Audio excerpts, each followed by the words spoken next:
찬송가 419장 주 날개 및 내가 편안히 쉬네 찬송하심으로 9월 22일 새벽 예배 시작하겠습니다. 주 날개 및 내가 편안히 쉬네 밤 깊고 비바람 불어쳐도 아버지께서 날 지켜주시니 거기서 편안히 쉬리로다. 주 날개 밑 평안하다. 그 사랑 끈을 잡으뇨. 주 날개 밑 내 쉬는 영혼 영원히 거기서 살리. 주 날개 밑 나의 피난처 되니 거기서 쉬기를 원하노라. 세상이 나를 위로치 못하나 거기서 평화를 누리리라. 주 날개 밑 평안하다. 그 사랑 끈을 잡으뇨. 주 날개 밑 내 쉬는 영혼 영원히 거기서 살리. 주 날개 밑 참된 기쁨이 있네. 고달픈 세상 길 가는 동안 나 거기 숨어 돌보심을 받고 영원한 안식을 얻으리라. 주 날개 밑 평안하다. 그 사랑 끈을 잡으뇨. 주 날개 밑 내 쉬는 영혼 영원히 거기서 살리. 아멘. 잠깐 기도합니다. 은혜로우신 하나님, 오늘 하루도 주님께서 우리를 받으시고 통치하시고 인도하시옵소서. 온전히 주님께 올려드리는 그런 삶을 살기를 원합니다. 그 표시로 하루의 첫 시간 이렇게 주님 앞에 나와 예배함을 감사합니다. 우리 예배를 주님께 기쁘게 받아주시고 주님께서 예배하신 것으로 충만하게 허락하여 주시옵소서. 예수님 이름으로 기도드립니다. 아멘. 함께 나눌 말씀은 누가복음입니다. 누가복음 5장 33절부터 39절까지 함께 봉독하시겠습니다.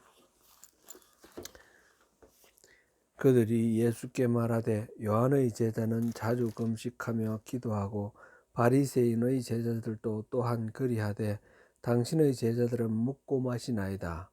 예수께서 그들에게 이르시되 혼인집 손님들이 신랑과 함께 있을 때에 너희가 그 손님으로 금식하게 할 수 있느냐? 그러나 그날에 이르러 그들이 신랑을 빼앗기리니 그날에는 금식할 것이니라.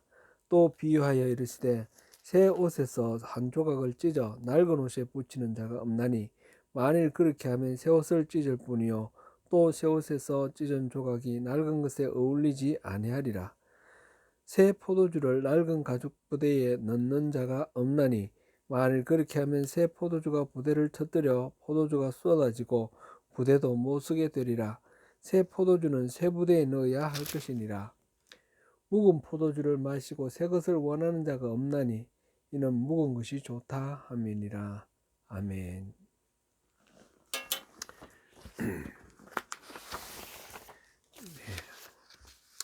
지난주에 예수님이 베드로와 함께 동업하던 야고보 또 요한 이렇게 어부들을 부르는 장면과 또 세리인 레위라는 사람을 제자로 부르시는 그런 장면들을 보았습니다.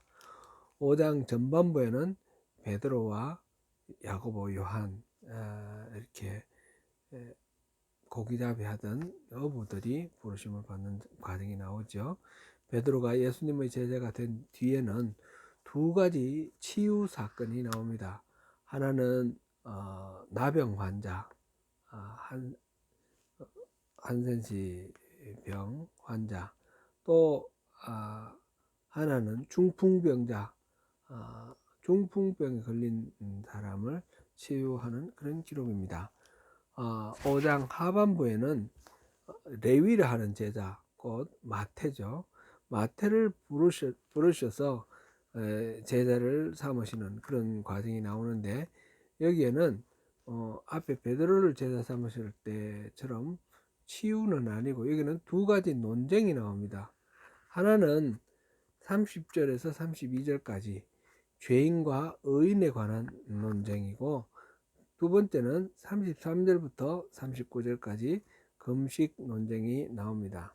지난 금요일에 본 내용은 32절까지, 즉 예수님이 세리인 레위를 제자로 삼으시고 레위가 베푼 잔치에 참여했을 때 바리새인들과 서기관들이 죄인과 함께 식사하는 것에 대해서 비방함에 대해서 주님께서 답하신 내용입니다. 주님은 의인이 아니라 죄인을 불러 회개시키러 왔다라고 말씀하셨습니다. 의사가 병자에게 필요한 것처럼, 멀쩡한 사람이 아니라, 건강한 사람이 아니라 병자에게 필요한 것처럼 본인은 의인이 아니라 죄인을 구원하러 왔다라는 그런 말씀을 하셨습니다. 오늘 볼 부분은 이어서 33절부터 39절까지 이른바 금식 논쟁입니다.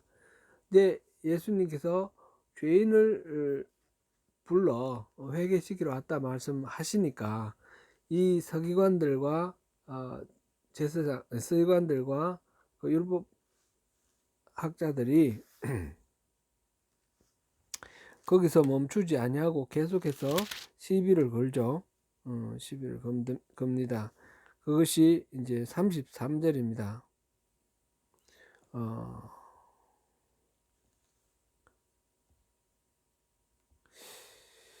33절 같이 한번 읽어보겠습니다. 그들이 예수께 말하되 요한의 제자는 자주 금식하며 기도하고 바리새인의 제자들도 또한 그리하되 당신의 제자들은 먹고 마시나이다. 금식이라는 것은 뭡니까? 금식은 육체의 가장 기본적인 요구인 이 식욕을 억제하면서 식욕조차 억제하면서 하나님을 찾는 그런 영적인 경건 훈련에 집중하는 그런 모습입니다. 그래서 금식은 하나님의 뜻에 맞추기 위해서 자기의 뜻을 꺾는 것을 훈련하는 것이죠. 자기를 부인하고 십자가를 지고 나를 쫓으라, 예수님 말씀하셨듯이 우리의 그 가장 기본적인 욕구조차 억제하면서 하나님 뜻에 내 삶을 맞추어 가는 것, 그것이 금식의 가장 기본적인 의미입니다. 그렇게 함으로써 영적으로 민감하게 주님과 친밀한 교제를 이루어가는 그런 훈련 방법입니다. 원래 율법으로는 반드시 금식을 하도록 한 것은 속죄일 하루뿐입니다. 레위기 23장 27절 28절 말씀입니다. 제가 읽어드리겠습니다. 일곱째 달 열흘날은 속죄일이니 너희는 성회를 열고 스스로 괴롭게 하며 여호와께 화제를 드리고 이날에는 어떤 일도 하지 말 것은 너희를 위하여 너희 하나님 여호와 앞에 속죄할 속죄일이 됨이니라. 여기서 스스로 괴롭게 한다라는 말이 바로 금식을 가리키는 말입니다. 죄를 심각하게 여기고 회개하는 마음으로 금식함으로써 하나님과의 관계를 다시금 새롭게 회복하는 그런 절기가 바로 속죄일입니다. 실제 포로기 이전에는 금식 자체가 이렇게 경건 행위로 받아들여진 흔적이 없습니다. 주로 절망에 빠지거나 아니 깊이 죄를 뉘우치며 참회할 때 하나님의 긍휼과 자비를 간구하며 금식하였습니다. 사무엘상 31장 13절, 사무엘하 12장 11절에서 23절, 역대하 20장 3절에서 찾아볼 수 있습니다. 그런데 예수님 당시의 바리새인들은 일주일에 2번 금식을 하면서 여기에 대해서 대단히 큰 자부심을 가지고 있었습니다. 금식의 본래 목적과 의무와 상관없이 형식에 매어 달리는 모습입니다. 요한은 금욕주의를 표방한 에세네파의 일원으로 간주됩니다. 에세네파나 바리새파나 그들 사이에는 차이가 많지만 금식을 한다는 점에서는 이제 공통점이 있습니다. 그래서 예수님에게 이 금식하지 않는다고 이 바리새파와 에세네파를 대비하면서 공격을 하였습니다. 그들은 금식을 자신의 그 경건을 훈련하는, 자신을 바로 세우기 위해서 경건을 훈련하는 방법으로 금식을 생각하지 않고 다른 사람들을 평가하고 판단하는 기준으로 금식을 사용하고 있는 것입니다. 바리새인이나 요한의 제자처럼 금식을 하지 않고 먹고 마시기를 탐한다는 주장에 대해서 예수님은 3가지 비유를 통해서 답변을 하십니다. 3가지 비유는 34절 35절에 신랑과 친구 사이의 비유, 그 다음에 36절 새옷 조각과 낡은 옷의 비유, 그 다음에 37절부터 39절까지 새 포도주와 낡은 부대의 비유입니다. 첫 번째 34절부터 35절까지 읽겠습니다. 예수께서 그들에게 이르시되 혼인집 손님들이 신랑과 함께 있을 때에 너희가 그 손님으로 금식하게 할 수 있느냐? 그러나 그날에 이르러 그들이 신랑을 빼앗기리니 그날에는 금식할 것이니라. 예수님이 계실 때는 잔치 자리라는 것이죠. 그 신랑은 예수님 가리키는 거고요. 그럼 그때는 예수님께서 십자가를 지시고 이렇게 죽임을 당하셔서 빼앗기는 그런 상태죠. 그러니까 예수님이 있을 때는 잔치고 예수님이 없을 때는 금식하는 겁니다. 만약 우리 삶에 예수님이 늘 함께 하시고 동행하신다면 우리는 그 삶은 기쁨의 삶이고 잔치하는 삶입니다. 그러나 만약 내 삶에 예수님이 안 계신다면, 주님이 어디 계시는지 막막하다면, 그렇다면 우리는 회개하며 금식하고 주님을 찾아야 되겠지요. 36절을 보시겠습니다. 또 비유하여 이르시되 새 옷에서 한 조각을 찢어 낡은 옷에 붙이는 자가 없나니 만일 그렇게 하면 새 옷을 찢을 뿐이요 또 새 옷에서 찢은 조각이 낡은 것에 어울리지 아니하리라. 새 옷은 당연히 예수님께서 선포하시는 복음의 진리입니다. 낡은 옷은 바리새인들이 금과 옥조처럼 붙들고 있는 율법주의적 교례입니다. 그들은 예수님의 새로운 가르치심을 자신들의 틀 속에 도리어 집어넣으려고 했습니다. 낡은 옷을 벗어버리고 새 옷을 입어야 하는 것이 너무나 당연합니다. 그러지 않고 새 옷을 조각 내어서 낡은 옷을 수선하여 끼워서 입는다면 너무너무 어리석은 일입니다. 37절에서 38절을 보시겠습니다. 새 포도주를 낡은 가죽 부대에 넣는 자가 없나니 만일 그렇게 하면 새 포도주가 부대를 터뜨려 포도주가 쏟아지고 부대도 못 쓰게 되리라. 새 포도주는 새 부대에 넣어야 할 것이니라. 새 포도주는 예수님이 가르치시는 새로운 복음의 진리입니다. 낡은 부대는 바리새인들이 붙잡고 있는 장로들의 유전이나 또는 율법주의적인 형식주의적인 그런 교례들입니다. 그 부대는 과거 한때 유용했던 것은 틀림없지만 그러나 지금은 아닙니다. 새로운 복음의 이 생동감 있는 이 능력 있는 이 복음을 담기에는 턱없이 부족합니다. 문제는 이 낡은 부대를 고집하는 사람이 있다는 것입니다. 익숙하다는 이유로, 전통이라는 이유로 형식에 목숨을 거는 사람들이 많다는 것입니다. 그들은 새로운 내용보다 오래된 형식을 더 중요하게 여깁니다. 그래서 내용의 형식을 맞추려 하지 않고 형식의 내용을 맞추려 합니다. 그 결과는 불보듯 뻔합니다. 그 내용을 상실하게 되는 것입니다. 39절을 보시겠습니다. 묵은 포도주를 마시고 새 것을 원하는 자가 없나니 이는 묵은 것이 좋다 함이니라. 술은 오래될수록 맛이 있고 비싸다고 사람들은 말합니다. 그러나 그것은 세상의 논리입니다. 묵은 것이 좋다고 새 술을 담그지 않으면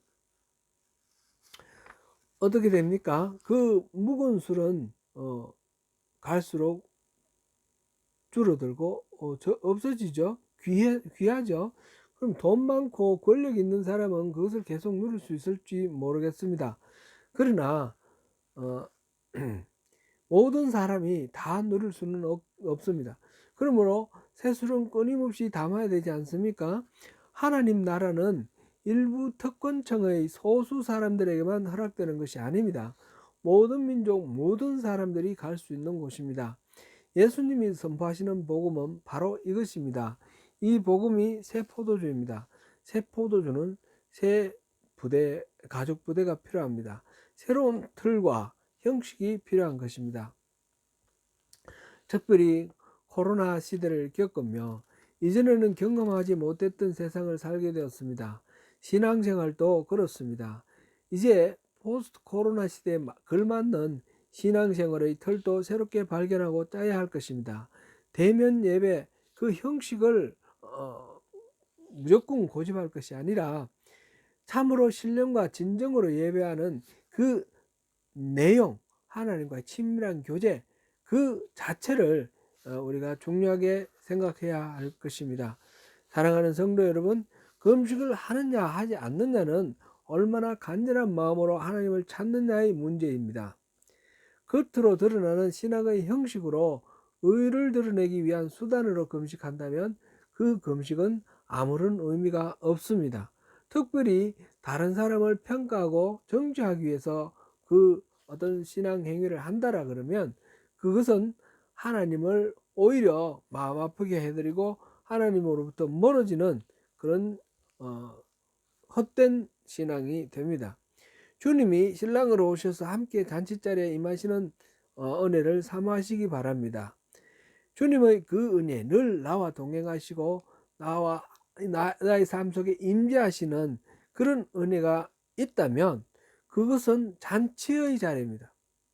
만약 주님의 그 은혜에 나와 동행하시고 인도하시는 그 은혜가 없다면 주님 없는 삶이 깨달아진다면 그러면 금식하며 기도하며 주님을 찾아야 마땅할 것입니다. 새 옷은 새 옷으로 입어야 하고 새 술은 새 부대에 담아야 합니다. 낡은 종교 생활을 청산하고 십자가 복음으로 새롭게 무장하십시다.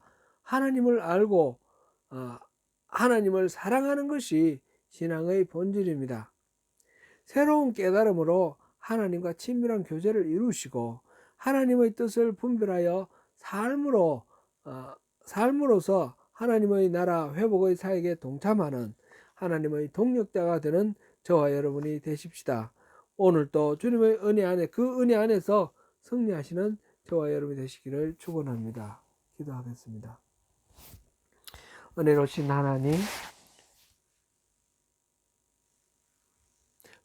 하나님, 오늘도 하루의 첫 시간을 주님 앞에 나와 예배하게 하시니 감사합니다. 주님, 바라옵기는 우리의 삶이 낡은 형식과 전통에 매몰되어 있는 것이 아니라 살아계신 하나님, 우리 주 예수 그리스도 내 안에 계신 주님을 늘 바라보며 주님의 뜻을 분별하고 주님과 교제하는 가운데 주님의 말씀하시는 바 주님의 뜻을 우리 삶 속에 이루고 실천하는 살아있는 신앙생활이 되기를 원합니다. 주님, 늘 우리 삶 속에 임재하여 주시고 늘 말씀하여 주시고 늘 주님의 뜻을 비춰 주십시오. 아버지 하나님, 타성에 젖어서 형식에 그치는 그런 신앙에 머물러 있다면 주님, 우리가 참으로 금식하고 회개하며 돌이켜야 할 때입니다. 주님, 그렇게 주님을 진정으로 찾고 주님과 진정으로 소통하는 가운데 하나님의 뜻을 이루어드리며 주님이 예비하신 그 하늘에 속한 신령한 복을 다 누리는 우리의 매일매일의 삶이 되기를 원합니다. 오늘 하루도 그렇게 우리를 이끌어 주십시오. 주님 은혜 안에서 승리하게 하여 주십시오. 사랑하시는 주님의 귀한 자녀들 한 영혼 한 영혼마다 주님 내버려 두지 마시고 직접 찾아가 두드리시고 직접 아버지 하나님께서 은혜 베풀어 주셔서 주님을 보고 주님 뜻 안에서 살아가는 우리 모두의 삶이 되도록 도와주옵소서. 예수님 이름으로 기도드립니다. 아멘. 네. 더 깊은 묵상과 또 기도로 오늘 하루 또 시작하시기 바랍니다. 감사합니다.